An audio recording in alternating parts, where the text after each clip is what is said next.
Selamat siang anak ibu, salam kenal dengan Ibu Seji Oktavia Simarmata. Ibu akan mengajari bidang studi IPS terpadu untuk anak ibu yang duduk di kelas 7. Sesuai dengan mandat Menteri Pendidikan, maka pada saat ini kita masih melaksanakan PJJ, yaitu pembelajaran jarak jauh dalam daring, ya. Nah, pada hari ini ibu berharap anak ibu semua dalam keadaan sehat. Sebelum memulai pembelajaran, ibu ingin memastikan anak ibu semuanya aktif dalam sistem daring ini.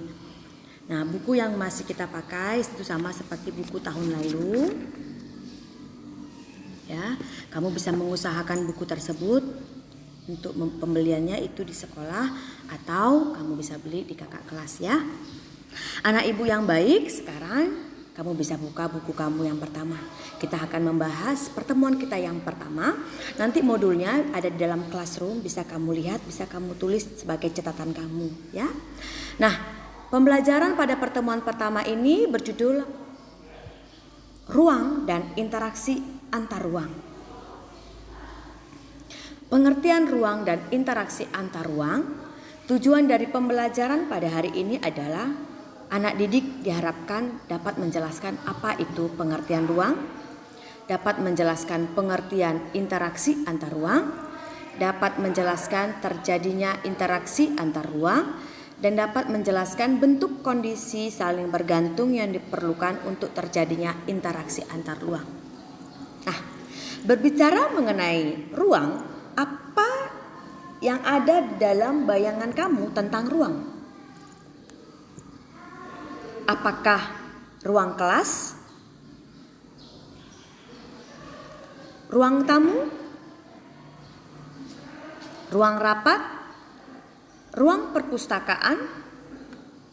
Nah, pengertian ruang dapat kita simpulkan adalah tempat di permukaan bumi, baik secara keseluruhan maupun hanya sebagian yang digunakan oleh makhluk hidup untuk tinggal. Nah, ruang juga mencakup isi bumi, laut, lapisan tanah, lapisan udara. Jadi kalau berbicara mengenai ruang itu sangat luas ya, bentuk permukaan bumi di mana manusia hidup. Nah, perhatikan gambar ilustrasi di bawah ini. Nah, apa yang kamu lihat dari ilustrasi ini? Nah, anak ibu, karakteristik satu ruang dengan ruang yang lain itu sangat berbeda dilihat dari bentuk permukaan buminya. Nah, kalau kamu perhatikan ya, ini adalah gambar dari pegunungan.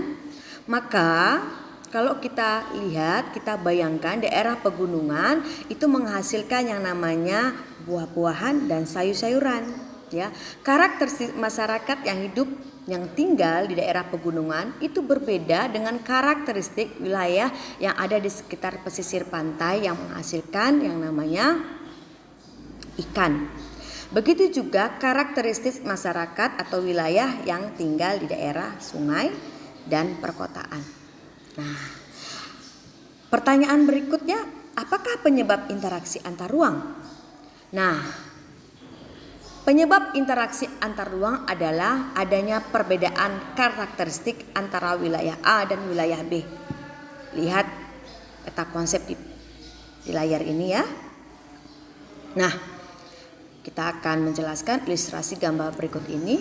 Karakteristik masyarakat yang ada di dataran tinggi atau daerah pegunungan itu sangat berbeda dengan karakteristik masyarakat yang ada atau yang tinggal di pesisir pantai. Nah, kalau kita lihat masyarakat yang tinggal di pegunungan itu masyarakatnya hidup dari pertanian, ya, mereka menghasilkan buah-buahan, sayur-sayuran.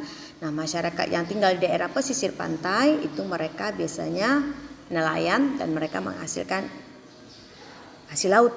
Nah, masyarakat yang tinggal di daerah pegunungan dan masyarakat yang tinggal di daerah pesisir pantai untuk memenuhi kebutuhan hidupnya, maka mereka harus melakukan interaksi antar ruang, ya.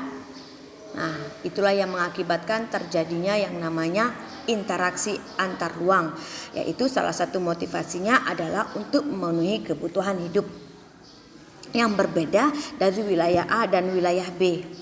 Nah, Jadi dapat kita simpulkan dari ilustrasi yang tadi adalah interaksi antar ruang adalah pergerakan orang atau barang atau informasi dari satu daerah ke daerah lain atau dari daerah asal menuju daerah tujuannya.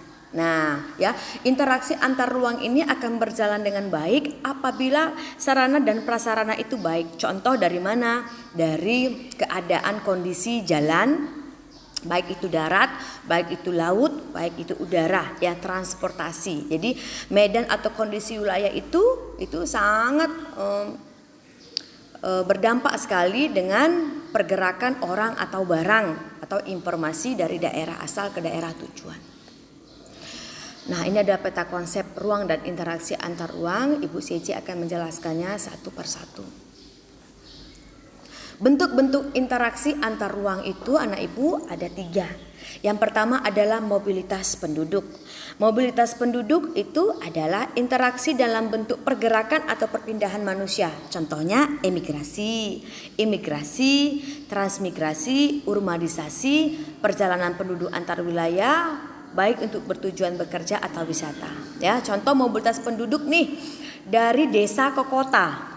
Ya, banyak orang-orang melakukan mobilitas atau perpindahan penduduk dari desa ke kota. Tujuannya apa? Biasanya mereka tujuannya untuk bekerja atau untuk yang namanya pendidikan, ya, karena kalau kita lihat di desa itu terbatas, ya, pendidikan, jenjang pendidikan itu hanya sampai SMP atau SMA, ya, maka terjadilah mobilitas penduduk ke perguruan tinggi, maka mereka berpindah ke kota. Contohnya ini gambar, ya.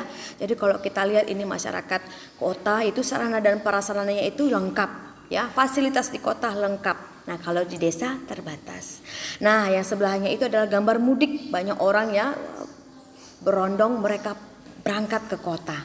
Itu biasanya kalau perjalanan mudik, ya, biasanya tiap tahun ada mudik, arus mudik. Ya, baik itu hari-hari besar seperti tahun baru atau lebaran. Lalu yang kedua, bentuk interaksi antar ruang itu anak ibu yaitu melalui perpindahan ide atau gagasan dan komunikasi, ya, baik pengiriman informasi langsung maupun tidak langsung itu melalui televisi dan internet. Nah, lihat gambar ini, ya. Jadi ada interaksi antar ruang komunikasi. Jadi kita bisa melihat apa yang terjadi dalam bidang ekonomi politik yang ada di belahan dunia lain, contohnya di Amerika. Kita bisa melihat melalui interaksi komunikasi melalui media sosial, ya, melalui televisi, melalui internet dan lain sebagainya. Nah, akses itulah yang mengakibatkan kita menambah pengetahuan kita tentang kehidupan yang ada di daerah atau ada di Asia atau ada di Afrika atau ada di benua Amerika, Australia dan lain sebagainya. Nah, yang ketiga itu anak ibu yaitu transportasi. Nah, transportasi juga termasuk bentuk interaksi antar ruang, ya. Jadi melalui interaksi transportasi itu ada perpindahan barang atau energi. Contohnya pengangkutan barang perdagangan, ya. Kalau kita lihat ini dia transportasi darat, laut dan udara. Jadi untuk memenuhi kebutuhan daerah A, daerah B dengan karakteristik wilayah yang berbeda, maka transportasi itu sangat penting. Ya, maka di sini kita kerjasama dengan pemerintah pusat dan pemerintah daerah juga harus ada kerjasama supaya pengiriman barang itu tidak terhenti, ya. Kalau terhenti maka itu akan membuat perekonomian itu pun akan mengalami penurunan. Contoh kita lihat, ya, kalau kamu jalan-jalan, kalau kita lihat itu jalan-jalan dari Tanah Karo ke Medan. Kalau jalan atau jembatan atau mengalami putus atau mengalami longsor permasalahan, maka pengangkutan barang akan terhenti, maka ekonomi pun akan terhenti. Nah, itu akan bisa mengakibatkan permasalahan untuk kebutuhan masyarakat. Nah, ada beberapa kondisi yang harus diperhatikan, ya, untuk terjadinya interaksi antar ruang. Yang pertama itu adalah saling melengkapi. Jadi satu wilayah dengan wilayah itu saling melengkapi, ya. Dari satu daerah ke daerah lain, antara daerah pegunungan dengan daerah lembah dengan daerah pesisir pantai, antara satu wilayah dengan wilayah lain, dalam bentuk satu pulau dengan pulau lain, maupun satu negara dengan negara lain, kita harus saling melengkapi, ya. Lalu yang kedua adanya kesempatan antara. Nah, contohnya ini kesempatan antara wilayah A, wilayah B, dan wilayah C ya. Kalau misalnya wilayah A itu adalah surplusnya sayuran tetapi minus ikan, maka dia harus bekerja sama dengan wilayah B yang dia surplusnya adalah ikan tetapi minus sayuran. Tetapi di tengah-tengah daerah A dan daerah B itu ada wilayah C. Wilayah C juga surplus ikan dan minus sayuran. Maka daerah A dan daerah C bisa mereka melakukan kerjasama. Ya, interaksinya kuat. Ya, kenapa? Karena pengiriman barang baik dalam sektor barang dan ongkos pengiriman itu lebih murah. Maka wilayah A dan wilayah B interaksinya itu kuat, sementara wilayah A dan wilayah B itu interaksinya lemah. Kenapa? Karena ada daerah C di antara daerah A dan daerah B. Nah, lalu yang kedua yang itu ya keadaan ya atau keadaan yang dapat diserahkan atau transferability ya, itu seperti prasarana jalan raya, jembatan, pelabuhan, bandara yang dapat menghubungkan daerah asal dan tujuan. Jadi jalan yang rusak dan sulit untuk dicapai akan mengurangi kemungkinan terjadinya interaksi. Ya, karena biaya untuk mencapainya juga akan lebih mahal. Maka perlu yang namanya kondisi dari transportasi yang baik. Nah, anak ibu, itulah pembelajaran kita hari ini, yaitu ruang dan interaksi ruang. Nah, ibu harap anak-anak ibu dapat memahaminya.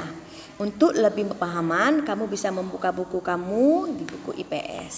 Ya. Untuk materi berikutnya, kita akan bertemu untuk hari Jumat depan. Salam sehat untuk anak ibu semuanya. Tuhan Yesus memberkati kita.